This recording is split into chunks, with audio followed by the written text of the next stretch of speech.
Hello welcome जय हिंद प्यारे दोस्तों फॉर्मेटिव स्टडी में आपका स्वागत है।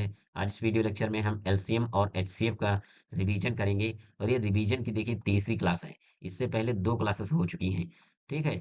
आज देखिए हम बीजगणितीय व्यंजकों का एलसीएम और एचसीएफ कैसे निकाला जाता है ये हम आपको बताएंगे, क्योंकि यहाँ से भी प्रश्न पूछा जा सकता है। तो देखिए एलसीएम और एचसीएफ में इसके बाद आपको पढ़ने की जरूरत नहीं है। ये तीन क्लासेस अगर आपने रिवीजन कर ली है, ठीक है, तो आपका देखिए इससे बाहर क्वेश्चन नहीं जाएगा।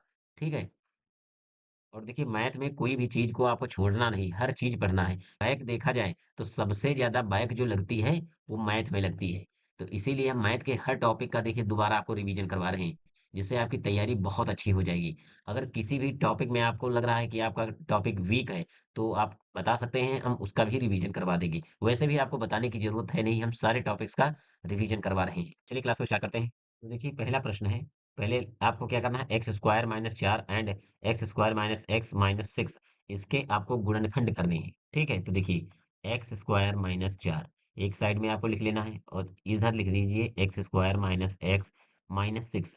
इसके गुणनखंड कीजिए। तो देखिए एक फार्मूला होता है, ए स्क्वायर माइनस बी स्क्वायर बराबर होता है ए प्लस बी, एक ब्रैकेट में, और एक ब्रैकेट में ए माइनस बी। तो देखिए बिल्कुल ऐसे ही बनना है। देखिए एक्स स्क्वायर माइनस 2 का स्क्वायर, ये देखिए ए स्क्वायर और बी स्क्वायर बन गया, ए स्क्वायर माइनस बी स्क्वायर। तो एक ब्रैकेट में लिख लीजिए एक्स प्लस 2 और एक्स माइनस 2 एक ब्रैकेट में। ठीक है। अब इसके गुणनखंड कीजिए। तो देखिए ये है गुणनखंड। तो इसका देखिए 6 के ऐसे फैक्टर कीजिए, यानी 6 को ऐसे तोड़िए कि अगर जोड़े तो घटाएं, जोड़े या घटाएं तो एक आ जाए, और गुणा करें तो कितना आ जाए, 6 आ जाए। तो देखिए 3 दूनी 6, अब 3 में से 2 निकाल दोगे कितने बचेंगे, एक। तो देखिए लिखिए x square minus 3x plus 2x minus 6। ठीक है। अब x कॉमन लीजिए। तो x माइनस, इसको देखिए 3। अब यहाँ पर देखिए 2 कॉमन लीजिए, प्लस का 2 अब जब कॉमन लेंगे तो ये बचेगा x, x माइनस 2 तियां 6, ये आएगा ब्रैकेट में 3। तो x माइनस 3 हो जाएगा एक ब्रैकेट में, और x प्लस 2, यानी x प्लस 2। ठीक है। अब देखिए आपको क्या करना है।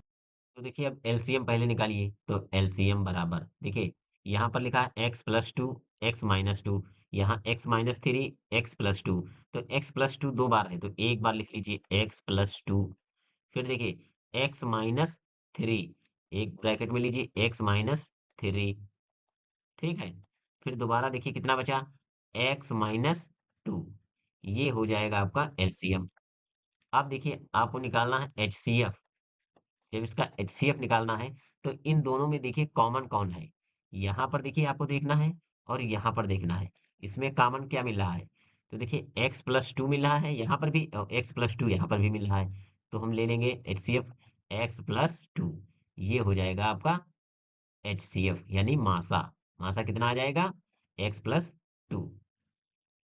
चलिए अगले सवाल पर आते हैं। अगला क्वेश्चन है 3x² माइनस 12x। ठीक है। और दिया है देखिए 6x² माइनस 18x। इसका निकालना है एचसीएफ। तो देखिए इसमें कुछ कॉमन मिल रहा है, तो देखिए इसमें मिल जाएगा 3x कॉमन। तो यहाँ कितना बचेगा, देखिए x बचेगा और माइनस 3 × 12। ठीक है। और इसमें देखिए इसमें क्या मिल रहा है कॉमन, तो देखिए 6x मिल रहा है कॉमन। कितना बचा, x माइनस 6 × 3 = 18। ये एक ब्रैकेट में क्या आ गया, x माइनस 3। अब इसमें देखिए आपको निकालना है एचसीएफ। क्या निकालना है, एचसीएफ। तो देखिए एचसीएफ क्या होता है, यानी मासा क्या होता है, जो दोनों में कॉमन मिले। तो देखिए इसमें कॉमन क्या है, दोनों में क्या कॉमन मिल रहा है। तो देखिए ये लिखा है 3x। ठीक है। और x माइनस 4। और यहाँ पर देखिए इसको हम इस प्रकार लिख सकते हैं, 3x × 2 और x माइनस 3 लिख सकते हैं। तो देखिए 3x यहाँ पर भी है और 3x यहाँ पर भी है, तो दोनों में कॉमन है, यानी दोनों में मिल रहा है। तो मासा हो जाएगा 3x। यही आपका आंसर हो जाएगा। ठीक है। यानी दोनों में जो कॉमन मिले वही होता है मासा, यानी एचसीएफ। तो देखिए अगला सवाल है 6x² y 9x y²। इसका निकालना है मासा यानी एचसीएफ। तो पहले आपको संख्याओं का मासा निकाल लेना है, जैसे 6 और 9। इसका जब आप मासा निकालेंगे तो कितना आएगा, 3। इसका मासा कितना आएगा, 3, क्योंकि देखिए 3 से 6 भी कट जाएगा और 3 से 9 भी कट जाएगा। ठीक है। तो ये मासा कितना आया, 3। तो पहले यहाँ लिख दीजिए 3। अब देखिए यहाँ है x² और यहाँ y, यहाँ है x और y²। तो देखिए जो हाईएस्ट पावर है यानी चर पद की हाईएस्ट पावर, अगर हाईएस्ट पावर है तो वो होती है एलसीएम। एलसीएम में हम लेते हैं हाईएस्ट पावर, सबसे बड़ी पावर। अगर एचसीएफ निकालना है यानी लोवेस्ट पावर, तब हम क्या लेंगे? लोवेस्ट पावर मतलब छोटी घात, तो ये क्या होता है? एचसीएफ। तो देखिए यहाँ लिखा है एक्स स्क्वायर और यहाँ केवल एक्स है, तो हमें निकालना है एचसीएफ ना, तो हमें लोवेस्ट पावर लेना है, छोटी घात। तो देखिए हम एक्स को लेंगे, तो यहाँ लिख दीजिए एक्स। अब देखिए वाई है यहाँ पर और यहाँ है वाई स्क्वायर, तो देखिए हम एचसीएफ निकाल रहे हैं ना, तो यहाँ हो जाएगा केवल वाई यानी 3xy, ये हो जाएगा आपका आंसर। ठीक है। जैसे देखिए अगर इस प्रकार क्वेश्चन दिया हो x की घात 5 कामा x की घात 7 x की घात 2 और x की घात 6, कहे एलसीएम बताइए, तो देखिए एलसीएम में हम क्या लेते हैं? सबसे हाईएस्ट पावर। तो सबसे बड़ी पावर इसकी किसकी है? देखिए तो इसमें देखिए x की घात 7, ये हो जाएगा लासा। अगर कहा जाए कि इसका एचसीएफ बताइए यानी इसका मासा कितना होगा, तो देखिए हम लेते हैं लोवेस्ट पावर यानी छोटी घात। तो सबसे छोटी घात इसमें देखिए किसकी है? तो एक्स स्क्वायर, ये हो जाएगा इसका मासा। ठीक है। आशा करते हैं कि अब क्लियर हो गया होगा। चलिए अगले प्रश्न पर आते हैं। देखिए अगला सवाल है x square minus nine comma x square plus 6x plus 9, इसका क्या निकालना है? एलसीएम निकालना है। तो देखिए लिखिए एक्स स्क्वायर माइनस 9, ये देखिए एक फार्मूला बनना है जो हमने पहले भी एक सवाल किया था, बताया था कि देखिए एक्स स्क्वायर माइनस 3 का स्क्वायर यानी ए स्क्वायर माइनस बी स्क्वायर, ये फार्मूला होता है ए स्क्वायर माइनस बी स्क्वायर बराबर ए प्लस बी, एक ब्रैकेट में ए माइनस बी। ठीक है। तो देखिए ये वाला दिया है इतना यानी ए स्क्वायर है और ये बी स्क्वायर है, तो देखिए एक्स प्लस 3 लिख दीजिए, एक्स माइनस 3 लिख दीजिए। ठीक है, ये इतना हो गया। अब देखिए इसका करिए x square plus 6x plus 9, तो देखिए देखिए 9 के इस प्रकार गुणनखंड कीजिए कि अगर जोड़े और घटाएं तो 6 आए और गुणा करें तो 9 आ जाए। तो देखिए 3 त्रिका 9, अगर 3 का 3 से गुणा करते हैं तो देखिए 9 आएगा, अगर इनको जोड़ दें तो देखिए 6 आ रहा है। तो करिए देखिए x square plus three x plus 9, देखिए x कॉमन लीजिए तो x प्लस 3 हो जाएगा एक ब्रैकेट में, और प्लस का 3 कॉमन लीजिए तो देखिए एक ब्रैकेट बचेगा क्या? x और ये प्लस का 3। ठीक है। अब देखिए एक ब्रैकेट में लिखिए x प्लस 3, फिर देखिए दूसरे ब्रैकेट में x प्लस 3। ठीक है। देखिए इसको हम इस प्रकार लिख सकते हैं x प्लस 3 का होल ऑफ स्क्वायर। ठीक है। अब देखिए इसको निकालना है क्या? एलसीएम। इसका क्या निकालना है? एलसीएम, लासा। तो देखिए इन दोनों में कॉमन पहले जो मिल रहा उसको लिखिए, तो एक्स प्लस 3 इसको हमने लिख लिया। अब देखिए जो कॉमन नहीं है उसको भी लिख लीजिए, तो देखिए क्या बचा? ये एक्स माइनस 3, ये हो जाएगा आपका एलसीएम। अगर इसी में कह दें कि एचसीएफ बताइए, एचसीएफ यानी मासा, तो देखिए दोनों में कॉमन क्या है? एक्स प्लस 3, ये हो जाएगा एचसीएफ। ठीक है। ये पांचवा सवाल है, कह रहा है ए square x comma A square x cube comma A x square का मासा निकालना है। ठीक है, क्या निकालना है? मासा। तो देखिए जो पावर वाले सवाल होते हैं जिसमें घात दी हो, तो जो अगर लोवेस्ट पावर है, सबसे छोटी पावर हम देखते हैं मासा में। मासा में हम क्या देखते हैं? सबसे छोटी पावर। तो देखिए यहाँ ए स्क्वायर है, यहाँ भी ए स्क्वायर है और यहाँ पर केवल ए है, तो देखिए पहले आएगा ए। फिर देखिए अब एक्स में देखिए तो सबसे कम पावर किसकी है? तो यहाँ पर एक्स की, तो ए एक्स, ये मासा इसका कितना हो जाएगा? ए एक्स। ठीक है। अगला सवाल है एक्स की घात 15 वाई की घात 13 जेड की घात 15 व एक का मासा होगा।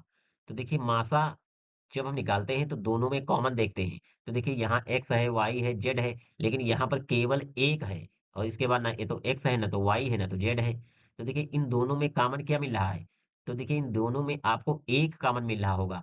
जैसे लिखा है एक्स की घात 15, तो देखिए एक इसमें भी है, एक इसमें भी है और एक इसमें भी है। ठीक है, बस लिखा नहीं जाता है।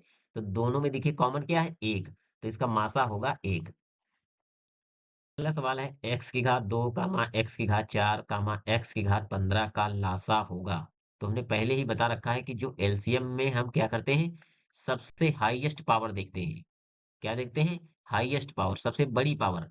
तो देखिए यहाँ x की घात 2 है, यहाँ घात 4 है और यहाँ x की घात 15 है, तो सबसे बड़ी पावर क्या है? x की घात 15, तो यही होगा एलसीएम। तो देखिए कौन सा ऑप्शन सही होगा? सा, इसको 15 कर लीजिए। ठीक है, यानी x की घात 15।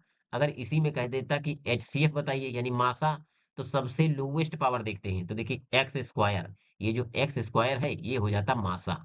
ठीक है, चलिए अगले प्रश्न पर आते हैं। अगला सवाल है A B comma A square B व ए बी क्यूब का लासा होगा। तो सबसे बड़ी पावर इसमें भी चेक करना है। तो देखिए पहले ए पर आइए। ए यहाँ पर सिंगल केवल ए है, यहाँ पर ए स्क्वायर है और यहाँ पर ए है। तो देखिए ए की सबसे बड़ी घात कहाँ पर है? तो ए स्क्वायर, ए स्क्वायर। अब बी को चेक कीजिए। तो देखिए यहाँ पर बी लिखा है, यहाँ पर भी बी है और यहाँ पर है बी क्यूब। तो देखिए सबसे बड़ी पावर कहाँ है? B cube. तो इसका देखिए लासा हो जाएगा ए स्क्वायर बी क्यूब। ये होगा आपका आंसर। कौन सा आंसर होगा? The option. तो देखिए आज की क्लास में हमने बीजगणितीय व्यंजकों का लासा और मासा किया। अब देखिए लासा और मासा में इसके अतिरिक्त आपको पढ़ने की जरूरत नहीं है। ठीक है, अगर किसी भी प्रकार का आपको डाउट है किसी भी सवाल में, तो आप कमेंट के माध्यम से हमें पूछ सकते हैं। परी जी का एक कमेंट था कि सर आप टेस्ट करवाइए। तो देखिए टेस्ट आप किस प्रकार का चाहती हैं? ऑब्जेक्टिव टाइप क्वेश्चन का, या अतिलघुत्तरी प्रश्नों का, ठीक है, या फिर लघुत्तरी प्रश्नों का, या इंपॉर्टेंट क्वेश्चन का? ठीक है, तो आप ये ज़रूर बताइए कि किस हिसाब से आप टेस्ट चाह रही हैं। देखिए, आपको टेंशन लेने की ज़रूरत नहीं है। अब हमारी ज़िम्मेदारी है कि किस हिसाब से आपको बताना है, जिससे कि आप एग्ज़ाम में अच्छा स्कोर कर सकें और आपका बैक ना लगे। बस हम जिस हिसाब से आपको बता रहे हैं, उसी हिसाब से आप लगातार तैयारी करते रहिए। देखिए, सबसे ज़्यादा आप सभी लोगों को मैथ पर फ़ोकस करना है। अगर आपकी मैथ कमज़ोर है, तो आपको ज़्यादा समय देना है मैथ पर, जिससे कि देखिए आपका बैक ना लगे और एग्ज़ाम में आप अच्छा स्कोर कर सकें। तो चलिए मिलते हैं नेक्स्ट क्लास में नेक्स्ट टॉपिक के साथ। तब तक के लिए जय हिंद।